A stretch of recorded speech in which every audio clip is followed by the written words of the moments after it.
అన్నవారిని మీరు చెప్పుతోని కొట్టండి, అన్నవారిని మీరు చెప్పుతోని కొట్టండి. అన్నదాతలను పట్టుకొని రైతులను పట్టుకొని రైతు బంధు అడిగాను చెప్పుతోని కొట్టున్నట్టవా? ఇన్ని గుండెలురా మీకు? ఎంత మాట్లాడతారు? కండకావరమా? కన్ను నెత్తికొచ్చినాయా? ప్రజలని నానేది అట్లా. ఒక్క మాట చెప్తున్న జాగ్రత్త.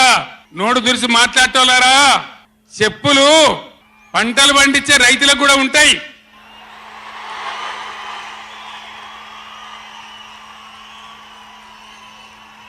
రైతుల చెప్పులు ఎట్లుంటాయి? బందోబస్తుకుంటాయి. బాగా రైతుల చెప్పులు ఎట్లుంటాయి? బందోబస్తుకుంటాయి, గట్టిగా ఉంటాయి. ఒక్కటే చెప్పు దెబ్బతో మూడు పళ్ళు ఊసిపోతాయి. దానికోసమైనా మీరు అడిగేది? ఇది మర్యాదనా? ఇది గౌరవమా? ప్రజలను గౌరవించే పద్ధత?